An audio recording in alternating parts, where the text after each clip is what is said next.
Hello class, and welcome to week number 6 of Teaching Techniques for Healthcare Professionals. We're just about wrapped up with this course. We've only got this week and then one more week after that. So hang in there, you're doing great. This week, we're going to quickly overview your learning tasks for this module. We'll briefly go over the readings and the videos that are assigned. We'll talk about the discussion board, and then I'll spend some time overviewing and showing you an example of the presentation that you're going to be building in Google Slides. All right, you know the drill. Let's jump into the course shell.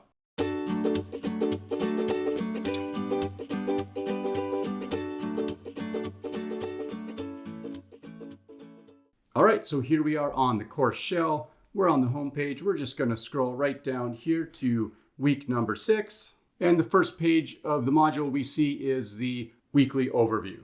So here you can see that we've got some reading assignments that we're going to be looking at. Some of those are posted on the next page. Some of them are in your No Time to Teach text. Of course, we have a discussion board that's coming up.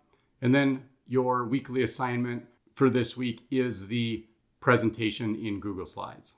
Now, before we jump into the reading assignments and the short video that I have pulled into the course for you guys to watch, I just want to briefly mention that when we're talking about teaching our patients, we really have to take into consideration the setting that our patients are in and the condition that they're in. Now, if you think back to a point in time, maybe it was during your entry-level respiratory degree or just at any other point where you had to sit in a seat in a class and be present. If you were sick at some point, you didn't feel good, or maybe you had a major life stressor taking place. So whether it was a relationship issue or another family member might have been in some type of situation where they were sick or where they had a major life issue going on, or just you yourself were pretty sick, but you stuck it out and you showed up to class anyway. And you really think, how much did I gain from showing up to that class? Was I preoccupied? Was my brain somewhere else to where I really wasn't absorbing and really focusing in on what the teacher was saying? Likewise, we can do the same thing even with this type of video. We could be throwing it up on our phone, putting our headphones in and cooking dinner, or maybe we're doing a jog and we're listening to the video.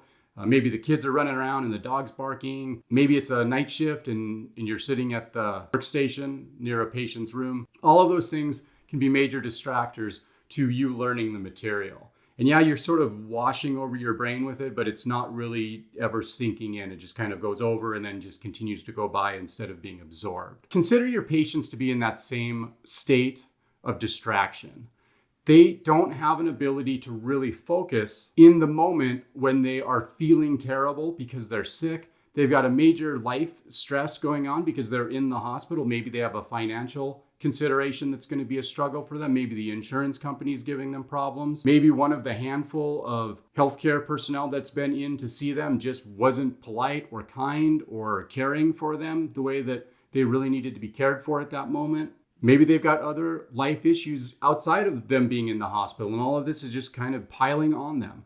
So their brain isn't really positioned to learn about their disease state. Now, as respiratory therapists, of course, we're going to be teaching our patients a lot of the time. As an RT, there's no higher incidence of teaching than what you would do at the bedside. Now, if you advance your education and you go into like classroom education or you teach like I'm doing here, then of course you're going to be teaching students on a regular basis. But if you're working the bedside or clinical education, management, leadership, you're going to be with the patient at the bedside and you're going to be teaching them day in and day out. So this is a really crucial aspect of what we're needing to learn about educating our patients or our learners in this case. So when you're doing that, a lot of the information that I've got provided for you this week is going to help you with those tips and techniques. But just remember how important the setting is and how important their frame of mind is in actually being able to learn. Whether you're talking about giving them inhalers and instructing them, or maybe it's asthma education regarding their asthma action plan. Maybe you're a chronic pulmonary disease educator and you're giving them material, it's always best to leave them with something so that they can look at it later, because most likely they're not going to remember it just from you telling them. And multiple occurrences of getting that information, you telling them, plus them reading it, and then maybe in a video as well, is going to help them. Now, you probably noticed in this course, that tends to be what I do. I bathe you with several incidences of the information. That way it keeps hitting you and has more opportunities to get soaked in. Now, don't let that be the only focus, but also remember that we need to assess if our students, and in this case, that's our patients, if they're learning. So we talked about the stress associated with a patient being in the hospital. We talked about it not being an ideal place to learn. At what point during the hospital visit should you go in and educate? You might have to be flexible and consider multiple items that will decide when you're going to go in and visit that patient. We've discussed how to ask good questions in the previous weeks, and this is going to be no different. Make sure you're working on when to ask good open-ended questions versus closed-ended questions. Understand that our teaching moments may be just the thing that makes the difference between them being compliant and non-compliant, and therefore, are they going to be admitted again, or are they going to have a successful discharge to home? All right, now let's go take a look at some of those resources that I'm providing for you this week. The first thing I want you to do is take a look at this video about teachable moments. And it's from the Educators Update YouTube channel. And I want to point this channel out to you because it really is a good resource. They don't have a ton of videos on here, but they do have a handful of good videos that are fairly short, and they're a little bit dated. They're about 7 years old, but it's a good dialogue between these two individuals about teachable moments and how to really provide good education for your patients in a clinical setting. So you can see here, so please do consider scrolling through some of those other videos and see if any of them apply to your current roles. Next, we've got some assigned reading out of No Time to Teach. This is pages 133 to 147, and it's covering evaluating understanding and the patient education process. So it's timely to this week's content. And finally, I've listed a handful of other sources here that I want you to take a look at. Now, these are going to be crucial to your understanding for the discussion board, as well as to continue to inform your lesson plan assignment. So don't skip over these. Make sure you're reading through these. They're really easy to read and they're fairly short, each of them, so it won't take you much time. And they've got a lot of valuable information. All right, let's take a look at the discussion board. This week, we're going to be looking at the difference between reflection and feedback. So once again, you're going to have to learn this material from those sources that I provided from you on the previous page. This week, I've given you two different prompts that you can choose from. The first one here is how do you use each of these things, either feedback and reflection, in the clinical teaching setting. So as an example here, you would be a preceptor to a newly hired therapist. How would you be using feedback and reflection and to discuss that difference using this example?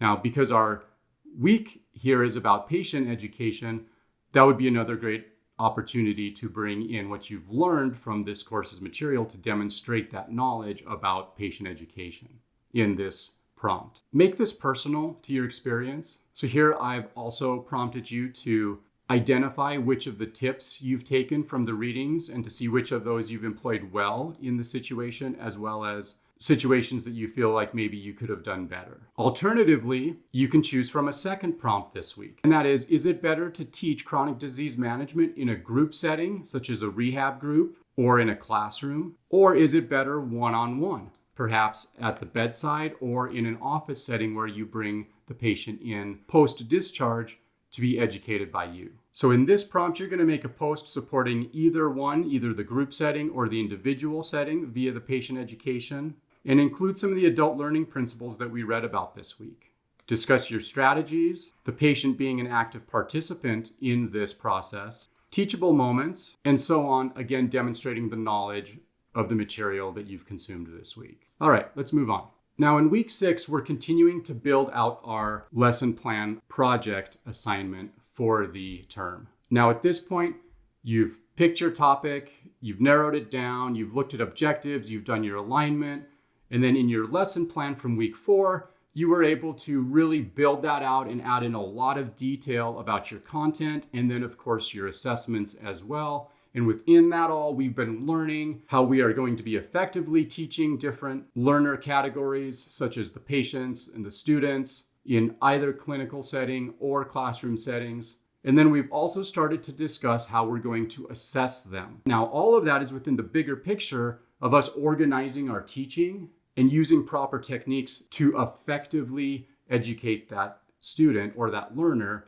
And of course, if we're going to do that, we need to know that we educated them. That means we need to assess them and we need to get that feedback. And then that brings us to this presentation aspect. Now you've got all of your information organized. You've put it into an outline via your lesson plan so that you can teach it.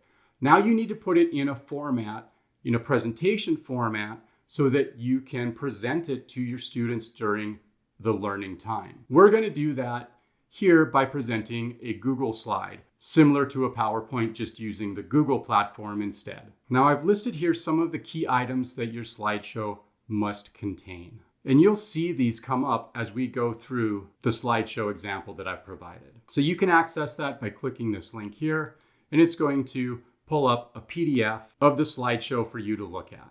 So please do take some time to review this, along with the tips that I'm going to be providing in this video. Now, I'm actually going to jump into Google Slides so you can see me working through the Google Slides platform to demonstrate for you what I'm expecting. Now, if you're wondering, well, how do I get to Google Slides? Now, if you're using the Chrome browser, it's really easy because you can just come up here and click on apps, and it's going to provide you with a handful of the Google platform apps, and you can just click on slides and it's going to take you right there. If you're not using the Chrome browser, you can just simply pull up one of your Google Docs from the course, click on the blue Google Doc icon at the upper left, and then click on this menu button, and it's going to drop down some Google platform options for you.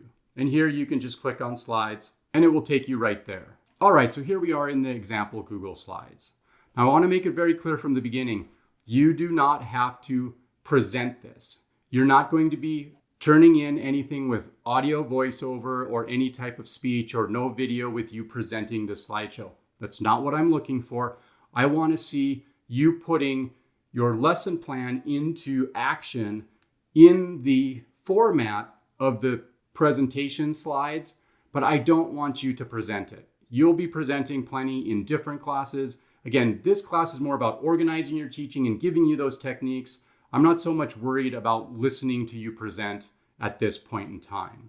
So no presentation necessary, you're just preparing the slides. Now, most people think that the presentation slides that they're viewing during a class are for them. But from the teacher's perspective, those slides that we're putting up on the board, they're actually for us, the teacher. Why do I say that?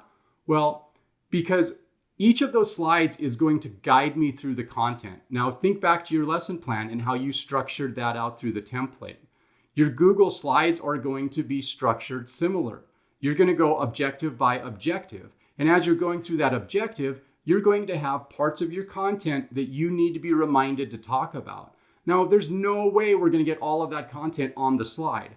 And that's not the point. That would drive your students crazy anyway, trying to look at that. But think about this. You want to put bullet points of the items that you, the teacher, need to talk about. Remember, you're the content expert. So all you need is a reminder or a roadmap of where you need to go in order to take your students where you're driving them. Those bullet points on the slides are going to remind you, I need to talk about this item and then I need to talk about this. Now, as the content expert, you will be able to do that without having a huge extensive list of notes. Now, that doesn't mean you can't have notes. Lots of times we got to get things precise, and we may want some extra information to guide us in a particular topic. But most of what we are going to be presenting on is stuff that we already know. So really, these slides are for you more than they are for the student. That said, we need to make them accessible and easy for your students to comprehend as they're looking at it. Because in turn, it's going to be burning little trigger points into their brains on certain topics that you're talking about. So they're going to see the main point, and that's going to be a huge scaffolding point or marker point in their brain in order for them to organize their learning. Similar to how we're organizing teaching, remember, learners organize their learning compartmentally in a similar fashion. So if we give them mile markers or road signs of the content we're talking about, they're going to be able to smash that into their brain as a topical point, and then underneath that, they're going to be able to fill that in as they make notes or as they continue to read. All right, so let's look at some of these items here that I've got listed for the slides. The first one here is a title slide. So let's take a look at that. So a nice big title slide. It's got some visual appeal to it, has the title of the presentation really large so it's easy to see. And it's also going to include your name and then your credentials. So RRT include ACCS or NPS or RPFT, RPSGT, and so on. Whatever your specialty credentials are, go ahead and list them there. And if it's pertinent, list your job title as well. You want to let your learners know what your qualifications are for teaching them in this course, especially if you're teaching other healthcare providers, which a lot of you have chosen in your projects. So make sure they understand why you're the person teaching them. Also, because we're turning in a student project, let's make sure that we designate it with the name of the university, the name of the course, and also the professor's name. So you'll see that listed here. The next item that's mandatory is this objective slide. And here you can see straightforward, all 3 objectives are listed here so that your students know exactly what they're expected to learn. I want to draw your attention to slide number 2 real quick over here. This slide, I've chosen to include the pre-assessment that you included in your lesson plan onto the slide. Now I'm going to recommend that you include a slide for all of your assessments. Even if it's just a slide that says Objective 2 assessment on it. Because as you're talking and you're going through your presentation, you may get ahead of yourself, you may forget some things, you might not even read the slide and just keep on talking because you're on a roll. But you realize, oh, I forgot to actually pause and do a formative assessment for this objective. So by including a slide break for your group discussions or your group projects, or we're going to watch this video here, or I'm going to hand out this quiz at this point, that's going to make sure that you pause and you include those items in your class. And I'll show you what that might look like here as we continue to move through. Now, when we talk about the content slides for each objective, think about these things. You should make sure to include any images, tables, graphs, as well as if you're using any videos, make sure you're embedding the video into the slides, not just pasting a URL. And we're going to do something called the 7x7 rule. So here's a good example of a slide that has the video embedded into it. You can see that straight from the slide itself, I can click play and start watching the video. It's really nice because I don't have to click on a link and then pop out to a different browser tab in order to actually view this video. It's going to be much smoother and it's going to look way more professional when you're actually teaching. So I highly recommend you do this embedding. Now this is really easy to do. You can simply come up here to insert, come over here to video, and then it takes you to a source window that allows you to either search YouTube, insert a URL of any type of video, or pull something from your Google Drive if you've uploaded a video there. So I highly recommend that. And if you don't embed your videos, I'm going to make a comment about it. So you should just go ahead and do that anyway. Now here's a good example of the 7x7 rule. So we've got the bulleted points like we discussed before. Now what the 7x7 rule means is that we don't want a whole bunch of block narrative or block paragraph type of text on our slide. One, it's really hard for your learners to read that. If they're reading it, they're not listening to you, and it's going to be a distraction anyway. Now, there may be times where you quote something or there's a very specific text or values that you need to place, and then it would be proper to do a block of text, but otherwise, let's avoid it. As you can see here, we've got just a few bullet points that's going to guide the teacher through the presentation. Now, it's called the 7x7 rule because generally, as a guideline, you should only have 7 bullet points, and in each bullet point, no more than 7 words. So 7 points times 7 words, 7x7 rule. Once you get beyond 7 points, it starts to really crowd your slide. And if each point has more than 7 words, it starts to become longer like this one is, and it starts to just start dropping down into line after line after line, and it becomes more troublesome. Now remember, that's a guideline. You're not always going to follow that, but as a rule of thumb, it's something we want to try to adhere to. Now the next item talks about citations on the slide where the reference is being made and to use a superscripted numerical. Now this takes us outside of APA, which we're familiar with. And this is going to be more like AMA style, and we'll talk a little bit about that next week when we do the infographic, but there's also AMA information from the homepage in that resource tab. But here's what a superscripted citation looks like. You can see the little number 2 here, and it's superscripted. Now that's really easy to do. Let's say I want to add a superscript here, and I'm going to use superscript number 1. I'm going to simply highlight that after I enter it. Then I'm going to come up here to Format, Format Text, and then I'm going to click on Superscript. Once I do that, you can see that I've superscripted that value. Now you should note that you can also use a simple keyboard shortcut to do that as well. And so for superscript, that would be Command or Control and the period. And then if you wanted to subscript something, you would just Command or Control, comma. And so that's really easy to do, so you don't have to use as many keystrokes or hunt around the menus. You can just simply use Command or Control, comma, or Command or Control period to superscript or subscript, whichever one you'd like to do. Now, in some cases, like on this previous slide where we have the video, the student, we've chosen to actually list the name of the YouTube channel and the year down here. That's okay, it looks pretty good on this slide, but what we're not doing is pasting the URL or providing the full reference. It just looks bad on a presentation slide, and you're not going to want to do that. So get away from that. This type of citation is fine. Really, we prefer on visual types of platforms to use this AMA style or the superscripted style of citation. All right, so now if we go down to our references slide at the end of the slideshow, we can see that anything that was cited with a number 1 is going to be for this first reference. Likewise, anything with a number 2 is the second reference, and so on. So every superscripted numeral you place is pointing you down to your reference slide. This works great, and it's a whole lot less typing than you would be doing with APA citation, so I really like it for that reason. You can reuse those numerals as much as you want. So if you've got 5 different items in your slideshow that come from this third reference, you just put a little number 3 next to each one of those items, and they all point back to this same reference. So it works really great for that. And this is usually what you'll see in most scientific journals as well. I'll just point out a few other items, like to include images. Sometimes your slides aren't going to have a lot of text on them, and some of the text is going to be better understood if you include some images. Also, sometimes images are just good to keep your learners engaged. Sometimes they can be funny graphics or memes. Other times they can be applicable photos, like in this case where we're showing some equipment. And then here's just another good example of a slide that utilizes a superscripted citation and the 7x7 rule. Now remember, we mentioned that it's a good idea to include a slide break when you're jumping between the objectives. And here's an example of that. So this is our second objective when we would use the application of NIPPV.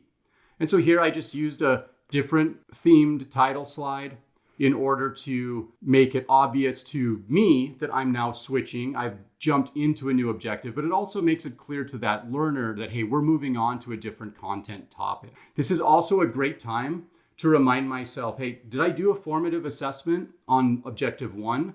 Did I do a round table or a teach back? Did I do a group discussion or some type of write down assignment, which you've learned about via our textbook and our course information in order to learn from that? Remember all of those items that were in the Riger document. Those are good things to employ.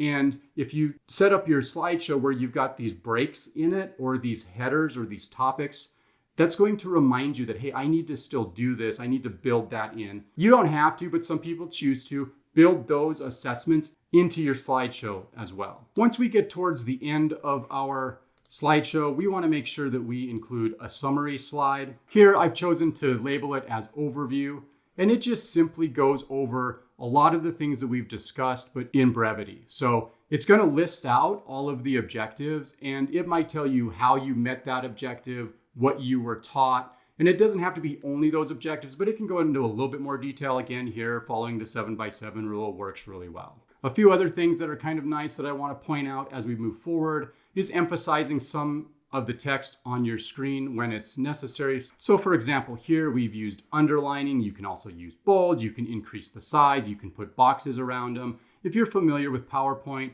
Google Slides does just about the same thing. You can use animation, and there's all kinds of things you can do to emphasize some of the text on your slide as noted. You can import different images, like such here we have an algorithm that's been brought in. And it's always a good idea to continue to include some type of entertainment or engaging type of slides. Being an RT, you've probably got 100 different ways to make light of the subject that we're talking about. Just make sure you're doing it at appropriate moments and you're not going to do something that's offensive to your audience. After you've summarized your lesson, it's always important that we have a questions and contact information slide. So once again here, I'm just using a branded title slide. I'm putting questions on there. That gives the learners an opportunity to ask for questions. It gives me a break to kind of compose myself after speaking for a period of time. And I'm also going to include a little bit of information here about myself. So I might put an email or a phone number or the department I work in if it's in-house type of a presentation, just so people know how to get a hold of me. If you have a website that you want to point people to, this is a good spot to put that as well. Finally, we need to make sure that we are including that reference slide that we previously looked at. Now, a lot of times this isn't going to get looked at a whole lot, but one thing it does is it provides support of your scholarly activity in presenting this material and preparing for it. The last thing I'll mention that you might want to include are your engagement or your assessment types of activities. Things like Kahoot or slideshow type of Jeopardy assessments. You can even put poll everywhere or poll device type of slides into your slideshows. That way it's all nice and neat within this package of a presentation. Again, instead of having to get out of your presentation and then go to your browser and then pull up the slide, sign in and do all of this stuff. Even if you've done that ahead of time, you still got to switch between windows and it's really cumbersome and it just doesn't look clean or professional. And it's going to waste time during your class. And the more you teach, the more you're going to realize is that time is a huge asset. And it's something that a teacher can never have enough of. All right, finally, you want to make sure that you turn in this Google slide via the URL in the same fashion that you were turning in your Google Docs for the previous assignments in this course. Make sure you name it with your last name, week 6, and make sure you share it with permissions for me to be able to edit. Simply done, that's just like you did in Google's Doc. You can come up here to the share button, and then you'll go through the same process that you did before in order to allow me to edit it. Now, one other thing that I would recommend you do is to add some speaker notes down here into this section. If there's not enough room there for you to type, you can simply make this smaller or larger by moving it around, and then that gives you room to type whatever you would like to. This is great for slides where you've just got your bullet points, but you want to add more information. So please consider utilizing that. Now, when I grade your assignment, I'm going to be using this notes area to also provide feedback for you. So you're going to want to be familiar with this area so that you can read that feedback. Looking forward to week 7, we're going to be preparing the infographic via Piktochart. And remember, we're also going to be going back to that week 2 Google Doc in order to close the loop of our teaching as we evaluate and possibly modify our lesson plan based off of what we've learned by preparing, developing, and then actually presenting it. If you have any questions, make sure you come back here to the Course Essentials page and click through these modules for some really good resources. You can always email me if you have questions, and don't forget about the study hall. Well, folks, there you have it. That wraps up week number 6 of Teaching Techniques. I hope you enjoyed this video lecture and the overviews. Make it a great week, and I'll see you online.